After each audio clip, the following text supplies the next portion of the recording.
कोल्हापूरच्या जवळच असलेल्या एका डबघोल जंगलात टिंकू नावाचा एक ससा राहायचा. गडी दिसायला तर एकदम पांढरा शुभ्र, जसा काही दुधाचा फेस, पण स्वभावाने जरा लंगडालुला. त्याला पाण्यापासनं लई वाकडं होतं बघा. काय बी करा, पण माझ्या अंगावर पाणी उडवू नका, असं तो सगळ्यांना सांगत फिरायचा. त्याला वाटायचं, एकदा का अंगावर पाणी पडलं की आपले पांढरे केस चिखलावाणी होतील. सणाची गडबड बगडबड. रंगपंचमीचा दिवस उजाडला. जंगलातल्या गड्यांची सकाळपासनं लई धांदल सुरू होती. भोलू अस्वलानं गुलालाची पोती आणली होती, तर गजा हत्तीनं नदीवर जाऊन आपली सोंड पाण्यानं फुल्ल भरून घेतली होती. आज कोणाला सोडायचं नाही, रंगात न्हाऊ घालायचे सगळ्यासनी, असं म्हणत चिकी खारुताईनं हातात पिचकारी घेऊन शिट्टी मारली. टिंकू आपल्या बिळात बसून हे सगळं बघत होता. आज काय खरं नाही, ही फौज आपल्यावरच चाल करून येणार, असं म्हणत तो चोर पावलांनी मागच्या बाजूने निसटला. टिंकूची पळापळ. टिंकू रानातल्या एका जुन्या विहिरीच्या पाठीमागे जाऊन लपला. त्याला वाटलं इथं कोण येणार नाही, पण तेवढ्यात चिकी खारुताईनं त्याला बघितलं. बघा की, आपला टिंकू इथं लपून बसलाय, धरा त्याला. आता टिंकूची भंबेरी उडाली. तो जीवाच्या आकांतानं पळायला लागला.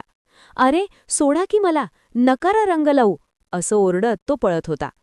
पळता पळता त्याचं लक्ष समोरच्या एका दगडाकडे गेलं नाही. त्याचा पाय जोरात घसरला आणि तो सरळ जाऊन पडला. कुठे माहिती आहे? तिथे एका हौदात नीळ कालवून ठेवली होती. टिंकू थेट त्या निळ्या पाण्याच्या हौदात धपकन पडला. निळा ससा आणि कोल्हापुरी हिसका. जेव्हा टिंकू हौदातनं बाहेर आला, तेव्हा तो पांढरा ससा राहिला नव्हता. तो पार निळाभोर झाला होता, जसं काही आकाशाचा तुकडाच खाली उतरलाय. सगळे मित्र तिथे गोळा झाले आणि जोरात टाळ्या वाजवायला लागले. भोलू अस्वल म्हणाला, काय रे टिंकू, आज काय कोल्हापुरी निळा तांबडा रस्सा प्यायचा बेत हाय की काय? सगळे मित्र हसायला लागले. टिंकू आधी जरा खट्टू झाला, पण मग त्याला वाटलं, आता तर मी रंगलोच हाय, मग आता घाबरायचं कशाला?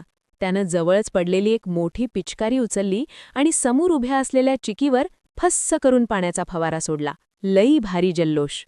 मग काय विचारता, सगळं रान रंगात न्हाऊन निघालं. गजा हत्तीनं सोंडेनं पाण्याचे फवारे उडवले, तर भोलूनं गुलालाची उधळण केली. टिंकू तर आता सगळ्यात जास्त मस्ती करायला लागला होता. त्याला कळलं होतं की मित्रांसोबत रंगात माखण्यात जी मजा आहे ती एकटं बसण्यात नाही. संध्याकाळी सगळे मित्र थकले आणि नदीकाठी बसले. टिंकू हसत हसत म्हणाला, रंगपंचमी तर अशीच खेळायला पाहिजे, एकदम नादखुळा. आता रोजच रंग खेळूया की.